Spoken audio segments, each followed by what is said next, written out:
BlackKklansman, and the thing that's great about these clips is it kind of makes you want to see the whole film, but not tonight. The first honoree has edited Spike Lee movies since School Days in 1988. I think he's done every film since then. Does an amazing job with BlackKklansman. He is an Oscar nominee this year, as is everybody who's being honored tonight, which is amazing. But please welcome Barry Alexander Brown. Thanks.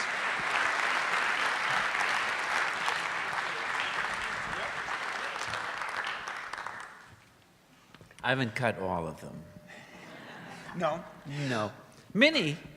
Yeah, but this is amazing. But you've worked with him for a long time. Well, we've known each other 38 years. You know, so I met Spike when he was at NYU, and so in those early '80s, you know, when he was working on something, he asked me to help. I'd help him. I was doing documentaries, and he would help me. But now, do you like to go to the set while he's filming and see what's going on, get a straighten things out over there? Yeah. Yes, I do. There's been times that I was the second unit director and had to spend a lot of time on the set. But recently, I just go just sometimes to say hey. You know, I mean, sometimes there's a reason for me to go, but mainly I don't. I mean, it's not very interesting to be on a set when you're not really doing something. Yeah. But now, do you did you start work on this film like during production, before? Oh, yeah, during production. Yeah, absolutely. You know, Spike doesn't like me to cut until we see dailies together. And for a while, we were able to see dailies on Saturday. He was shooting outside of New York City, and so that would be the only day he really had to do it. And so we would see dailies, and then I could cut over the next week, and hopefully see dailies, you know, by the next Saturday. Finally, there came a point where there was just too much for him to do. You know, towards the end of the shooting, the last weeks of shooting. So turned out to be about 50% of the film that we hadn't seen. Then we had to sit down for a week and then watch all of it together. And that was in early December. And I had to cut all the way through December, all the way through the holidays, to show him a cut of everything by January 8th. And once we could talk about this film for the whole 90 minutes, but wouldn't that be amazing?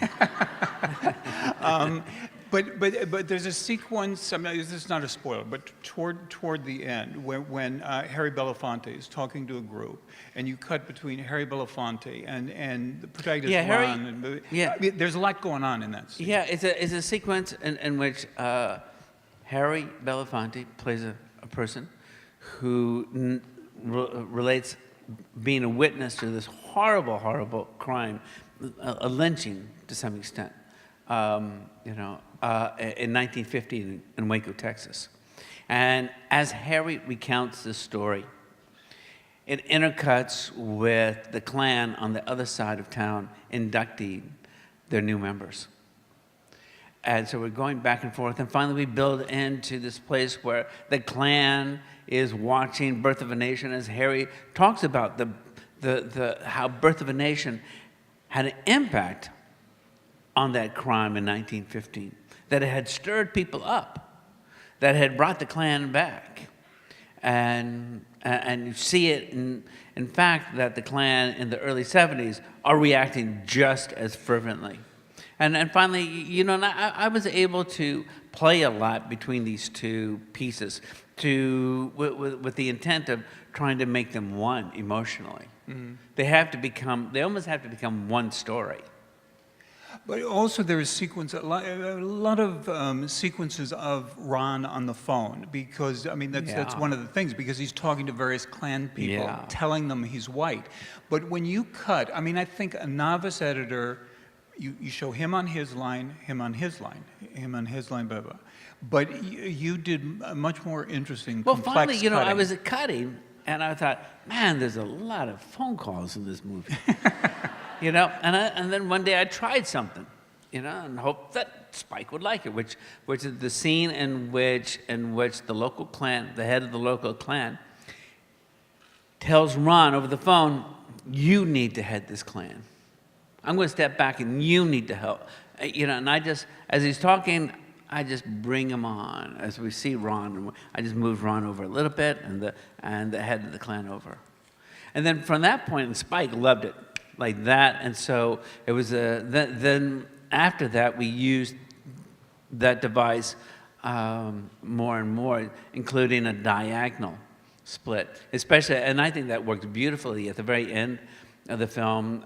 Spike had shot some of these phone calls, especially the phone calls between David Duke and Ron Stallworth at the same time. And so I wanted to use it so that you could actually see what was going on both sides of the phone. You know, I mean, seriously, we will talk to you again during the group thing, but you did amazing work, and Thank you're you. really interesting to talk to. So, Thank you. So Thank you so much. But thank you for coming. Hang on, we're going to show the next clip, which is Black Panther, because we have here costume designer An old friend of mine, too. Ruth, yeah. Ruth Carter. A great woman and a great designer. So roll the clip, please. Thank you. I mean, I think they're going to come get